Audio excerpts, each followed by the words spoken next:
is Maria Luisa, I'm from Antwerp, and I will share with you my story with one of the institutions of the European Union.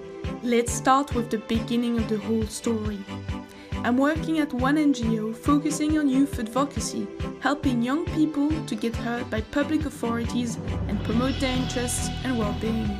Just recently, we have started networking with similar organizations from other countries and identified common challenges.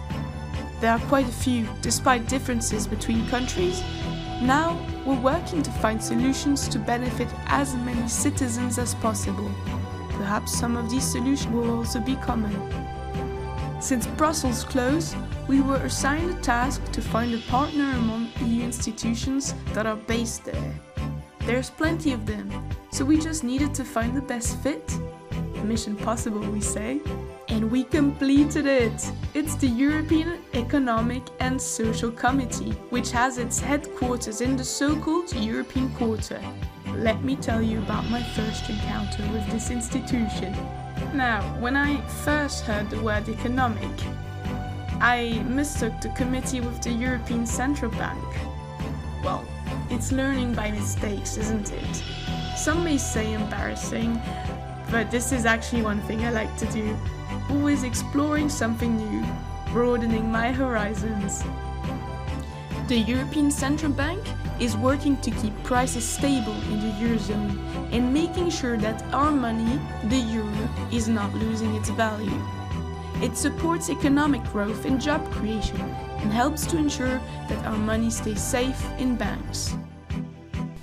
The European Economic and Social Committee works beyond the Eurozone and the financial world. Well, they're actually connected, but I don't want to jump ahead too much. The committee is an advisory institution which assists the European Parliament, the Council and the Commission. The European Committee of the Region has an advisory role as well, by the way. Its members are employers, trade unionists and representatives of various interests, including youth organizations.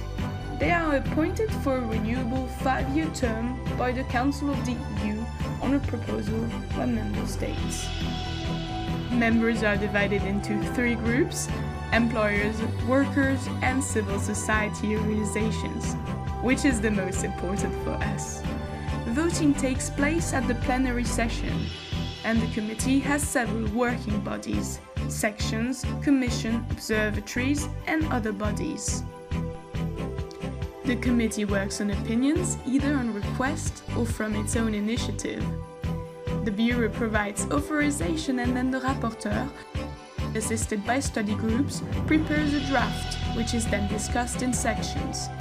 When the opinion is adopted at the plenary, it's sent to EU institutions and publicized as appropriate. That's pretty simple, isn't it?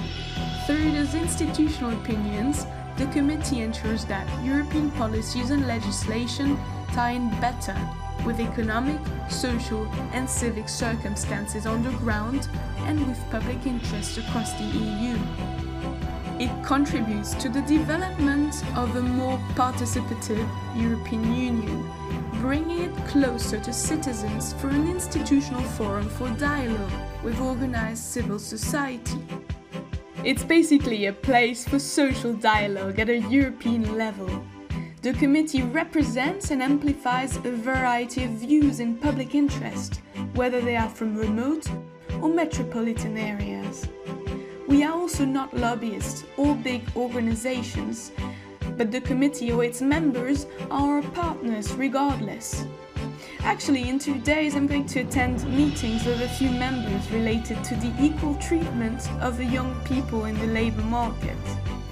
So don't hesitate to get in touch with those members of the committee who the best represent views or needs of yourself or your community. You can do it directly or with the help of a civic organization. And you can do it across borders. So get your idea ready and draw attention of the EU institutions to it. The European Economic and Social Committee makes it easier. Who knows? Perhaps your idea will help other communities as well. Crossing fingers. Bye!